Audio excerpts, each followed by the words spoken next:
পোনপ্ৰথমতে আজি মাৰ্গেৰিটা সমষ্টি তিনিটাকে দল, ৰাইজৰ দল, কংগ্ৰেছ আৰু জাতীয় পৰিষদৰ যৌথ যি সংবাদমেলত আপোনালোকে শ্ৰদ্ধাৰ সাংবাদিকৰ উপস্থিতিত আমি পোনপ্ৰথমে ধন্যবাদ জ্ঞাপন কৰিছোঁ।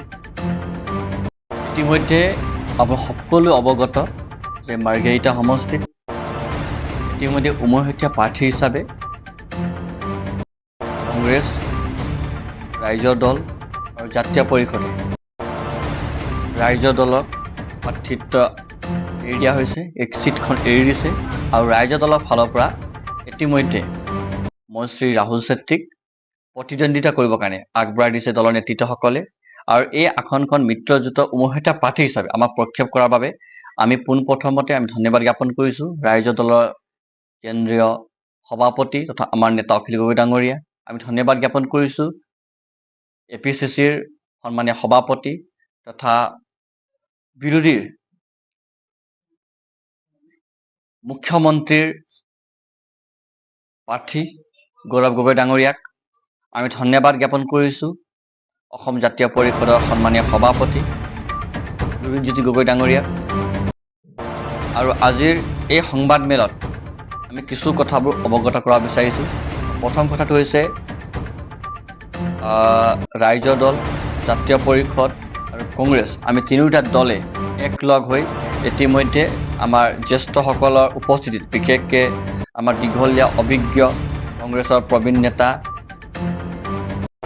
শফিক খান ডাঙৰীয়া, অসম জাতীয় পৰিষদৰ সন্মানীয় কেন্দ্ৰীয় সমিতিৰ সম্পাদক সঞ্জয় দেৱ ডাঙৰীয়া আৰু তিনিওটা দলৰে মাৰ্গেৰিটা সমষ্টিৰ সন্মানীয় সভাপতিসকলৰ উপস্থিতিত আজি যৌথভাৱে আমি ইলেকশ্যন এখন কেম্পেইন টিম নিৰ্বাচনী প্ৰচাৰ বিভাগৰ কোনে কি দায়িত্ব দিয়া হৈছে এইখিনি কথা পতাৰ স্থান লৈছে।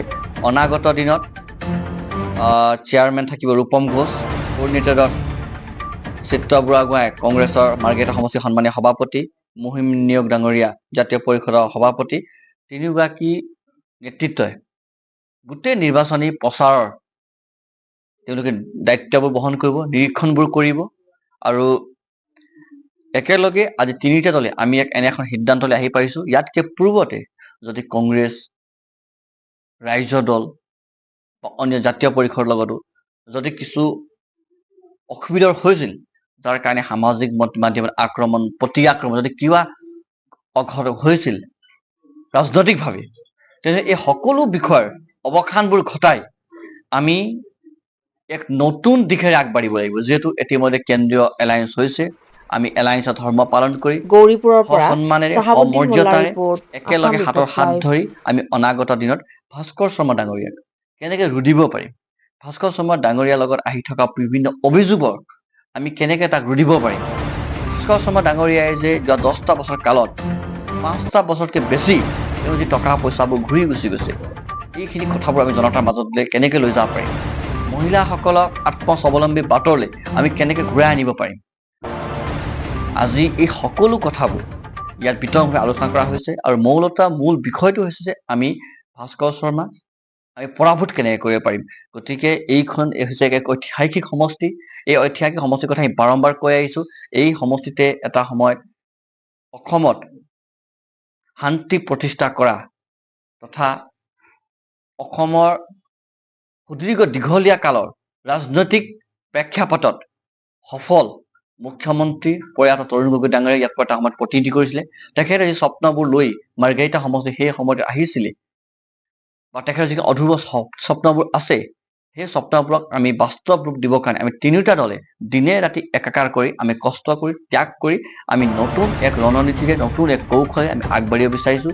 আৰু এই সংবাদমেলৰ পৰাই আমি মাৰ্গেৰিটা সমষ্টিৰ প্ৰতিগৰাকী শ্ৰদ্ধাৰ স্বাভিমানী ৰাইজক আমি বাৰ্তা দিবলৈ বিচাৰিছোঁ। আজিৰ পৰা জাতীয় পৰিষদ, ৰাইজৰ দল, কংগ্ৰেছ আমি ভাই ককাইৰ দৰে ভাতৃত্ববোধেৰে আমি কাম কাজবোৰ কৰিম। এক নতুন দিশলৈ, নতুন চিন্তাৰে, নতুন দিগন্তৰ সূচনা কৰিবৰ কাৰণে আমি কাম কৰিম।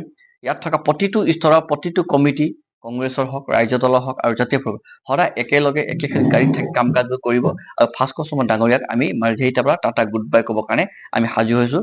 গতিকে আজি মূলতঃ এই বিষয়বোৰৰ মূল বিষয়টো হৈছে যে আমি ভাস্কৰ শৰ্মাক হৰুৱাবৰ কাৰণে কি কৌশলেৰে কি চিন্তাৰে আমি আগবাঢ়িম আৰু লগতে এইখিনি কথা আমি যোগ দিব বিচাৰিছো আমি এনেধৰণৰ ৰাজনীতিত নাযাওঁ যি ৰাজনীতি সমাজ ব্যৱস্থা ভাঙি দিয়ে যি ৰাজনীতি ধৰ্ম জাতি জনগোষ্ঠী নামৰ ৰাজনীতি কৰে আমি এইবাৰ কাম কৰিম উন্নতিৰ কথাবোৰ লৈ আমি এইবাৰ কথাবোৰ পাতিম ডেভেলপমেণ্টৰ কথাবোৰ লৈ এইবাৰ মাৰ্গ্ৰেট সমস্যা আমি তিনিটা দলে কথা পাতিম শিক্ষাৰ কথা স্বাস্থ্যৰ কথা নিবনুৱা সমস্যাৰ কথা আমি কথা পাতিম মানুহবোৰৰ ভূমি অধিকাৰৰ কথা আমি ক্ষুদ্ৰ চাহ খেতিয়কৰ কথাবোৰ পাতিম আমি বিভিন্ন কথাবোৰ পাতি মেলি সুস্থ বাতাবৰণ সৃষ্টি কৰাই মেলি মাজুলীৰ পৰা মাৰ্ঘেৰিটাক দীপেন সজাতিৰ 126টা সমষ্টিৰ ৰিপৰ্ট ভিতৰত আমি আছাম টপ ৰিপৰ্টছ লাইভ 1 সমষ্টি হিচাপে কেনেকে লৈ যাব পাৰিম তাৰ কাৰণে চিন্তা চৰ্চাবোৰ কৰা হ'ব গতিকে পুনৰ এবাৰ কংগ্ৰেছ জাতীয় পৰিষদ ৰাজ্য দলৰ প্ৰতিগৰাকী শ্ৰদ্ধা জ্যেষ্ঠ নাগৰিক জ্যেষ্ঠ নেতাসকলক আমি সন্মান জনাই আশীৰ্বাদ বিচাৰিছো আজি এই সংবাদমেলৰ পৰা